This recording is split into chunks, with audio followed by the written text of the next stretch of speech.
नमस्कार दोस्तों, एक बार मुझे किसी ने कहा था आप में वो फायर नहीं है जो एक लीडर में होनी चाहिए। पहली बार नहीं था जब किसी ने मुझे अंडर एस्टिमेट किया था दोस्तों, लेकिन उस दिन बात बहुत अंदर तक लग गई, एकदम कलेजे में जाकर धंस गई। घर आया, कुछ बोल नहीं पाया, मन बहुत भारी था। पूरे दिन वही शब्द मेरे दिमाग में घूमते रहे, फायर नहीं है, फायर नहीं है, आप में वो फायर नहीं है।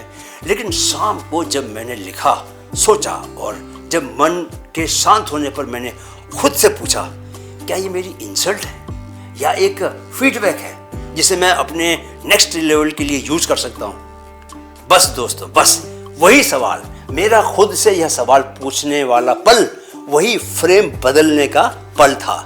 नेगेटिव से पॉजिटिव ग्रोथ की शुरुआत बन गया वो पल, है ना मजेदार। ऐसा जैसे कि एक्चुअली होना चाहिए, यही होना चाहिए आपके जीवन में भी। और यहीं से मैं पहली बार एनएलपी के इस टूल से जुड़ा, रिफ्रेमिंग से। आपके साथ भी ऐसा हुआ होगा, कभी किसी की बात क्या आपको बहुत चुभ जाती है, कभी एक छोटी घटना का दर्द क्या आपको भी डिस्प्रपोर्शनेट लगता है। क्या आपने कभी खुद से कहा मैं बहुत कमजोर हूँ, मुझसे ये नहीं हो पाएगा, और फिर वही सोच आपकी रियलिटी बन गई। तो आज का वीडियो आपके लिए गेम चेंजर हो सकता है दोस्तों। ये है हमारा 60 days free NLP neuro linguistic programming course, जहां हम हर दिन सीखते हैं एक नया माइंड टूल जो आपकी आइडेंटिटी को अपग्रेड करता है।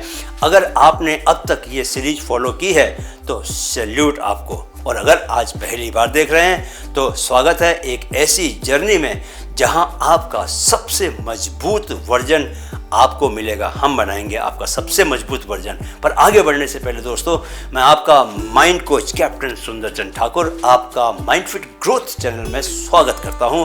एक निवेदन आपसे करना चाहता हूं कि हमारे पुराने चैनल माइंड फिट को भी आप सब्सक्राइब कर लें, क्योंकि वहां भी हम बड़े दिल से एक माइंड को फौलादी बनाने वाला 60 डेज का ही एक कोर्स चला रहे हैं।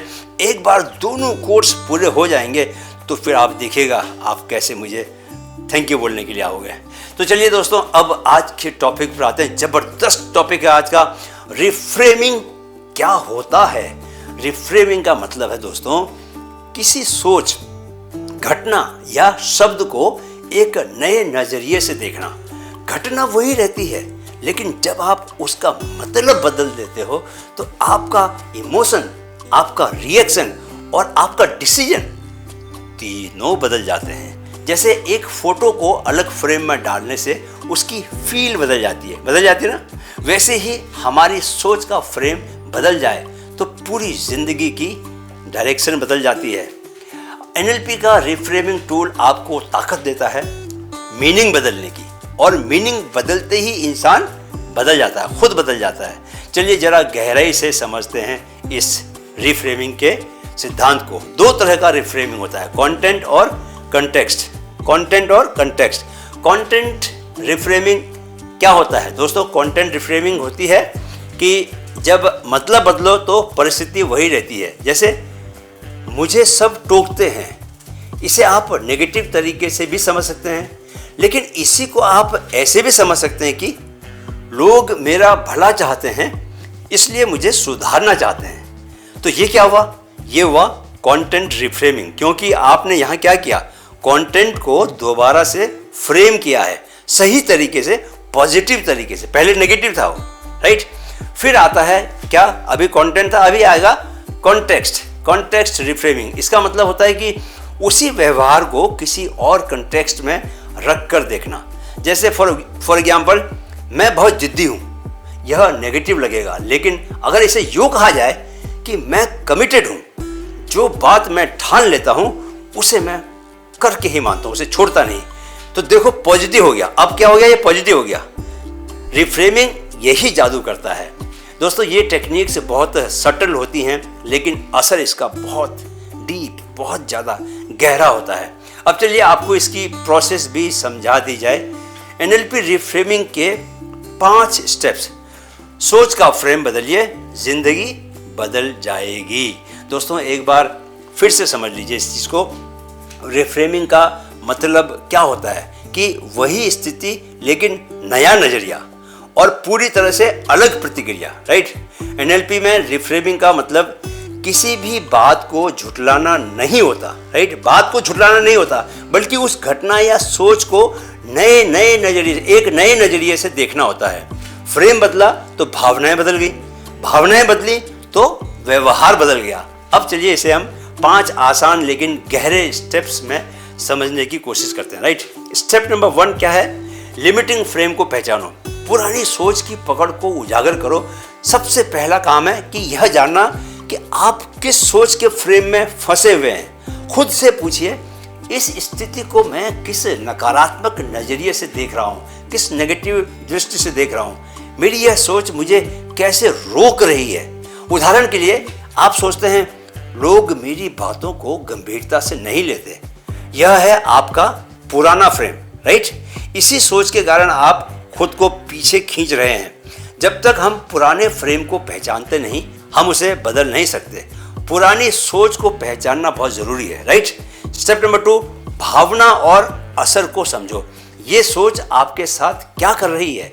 अब सोचिए कि इस लिमिटिंग फ्रेम की वजह से आप कैसा महसूस करते हैं और ये आपकी जिंदगी पर क्या असर डाल रहा है। खुद से पूछिए, इस सोच से मुझे कैसा महसूस होता है।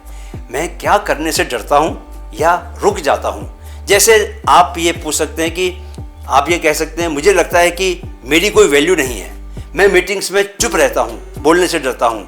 दोस्तों याद रखो कि जब तक आप पुराने फ्रेम का दर्द महसूस नहीं करते, दिमाग नया फ्रेम अपनाने के लिए तैयार ही नहीं होता, राइट। स्टेप 3, पुराने फ्रेम पर सवाल उठाओ, सोच को चैलेंज करो। अब वक्त है उस लिमिटिंग बिलीफ पर सवाल उठाने का। एनएलपी के पावरफुल सवाल आप पूछ सकते हैं, क्या यह सोच हमेशा सच होती है? क्या ऐसा कोई समय था जब मेरी बात को लोगों ने गंभीरता से लिया था? क्या यह सिर्फ मेरा डर है या सच्चाई? जैसे पिछले हफ्ते मेरी रिपोर्ट पर पूरी टीम ने तारीफ की थी, तो ये सच नहीं कि कोई मेरी बात सुनता ही नहीं। शायद ये मेरी खुद की ही असुरक्षा है। यही है रिफ्रेमिंग का टर्निंग पॉइंट। इसे बहुत इंपॉर्टेंट है, समझ लीजिए इसको ठीक से। अब स्टेप नंबर 4, एक नया पॉजिटिव फ्रेम बनाओ, सोच की दिशा बदलो और अब उस पुरानी सोच की जगह एक नया और सशक्त नजरिया लेकर आओ जो आपको आत्मविश्वास दे, शक्ति दे और रास्ता दिखाए। खुद से पूछो, मैं इस स्थिति को और कैसे देख सकता हूँ। अगर मैं अपने कोच की तरह सोचूं तो मैं खुद को क्या कहूँगा। जैसे हर मीटिंग मेरे लिए प्रैक्टिस है, मैं हर दिन बेहतर होता जा रहा हूँ, मेरी आवाज़ की वैल्यू है और मैं इसे महसूस करवा रहा हूँ। दोस्तों यहीं पर माइंडसेट नहीं, आइडेंटिटी शिफ्ट भी शुरू हो जाता है। अब स्टेप नंबर 5, उस नए फ्रेम को भावनाओं से जोड़ो, उसे भीतर तक लेकर जाओ। अब इस नए नजरिए को सिर्फ सोचना नहीं है, महसूस भी करना है। दिमाग बदलाव तभी स्वीकार करता है दोस्तों जब आप उसे बार बार दोहराते हैं और इमोशन से जोड़ते हैं उसे, राइट। अब ये करिए, क्या करिए, खुद को उस नए फ्रेम में विजुअलाइज करिए। जोर से अफर्मेशन बोलो, जोर से बोलना, ठीक है, स्लो नहीं बोलना। उस सोच के साथ गर्व, शांति या उत्साह जैसी पॉजिटिव भावनाओं को जोड़ो। जैसे मैं अगली मीटिंग में कॉन्फिडेंटली अपनी बात कहूँगा, मैं अपनी ग्रोथ का हर मौका अपने हाथ में ले रहा हूँ, मैं हर बार थोड़ा और मजबूत हो रहा हूँ। दोस्तों जब आप रोज इसे दोहराएंगे तो ये सोच आपकी आदत बन जाएगी और फिर आदत बन जाएगी आपकी पहचान। चलिए एक बार फिर दोहराते हैं 5वें स्टेप। पहला स्टेप, आइडेंटिफाई द फ्रेम। कौन सी सोच आपको सीमित कर रही है, ये पकड़ो इसको जरा। दूसरा स्टेप, एक्नॉलेज द इम्पैक्ट।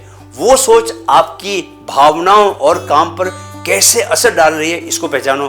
तीसरा स्टेप, चैलेंज द फ्रेम। क्या वो सोच वाकई सच है, ये आप अपने से सवाल पूछो। चौथा step, create a new frame. एक एम्पावरिंग नया नजरिया बनाओ, राइट। पांचवा स्टेप, एंकर इट इमोशनली। उसे बार बार दोहराओ और अपनी भावनाओं से जोड़ो। तो दोस्तों आज आपने देखा कि सोच का फ्रेम बदलते ही पूरी जिंदगी कैसे बदल सकती है। लेकिन अब एक बड़ा सवाल यह है कि जब सोच बदल गई तो अब अगला कदम क्या होगा। कई लोग गोल्स बनाते हैं लेकिन उन्हें पूरा नहीं कर पाते। क्यों?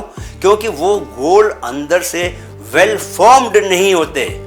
कल हम जानेंगे एनएलपी की एक मास्टर लेवल टेक्निक, खतरनाक टेक्निक है, बहुत जरूरी, वेल फॉर्म्ड आउटकम्स, जिससे आप ऐसा गोल सेट करेंगे जो सिर्फ लिखा नहीं जाएगा बल्कि आपका सबकॉन्शियस माइंड उसे हासिल करने के लिए पूरा तंत्र एक्टिवेट कर देगा। तो मिलते हैं कल शाम को 7:30 बजे माइंडफिट ग्रोथ चैनल पर एक और ब्रेन रिवॉल्यूशन के साथ। वीडियो देखने के लिए बहुत बहुत आभार।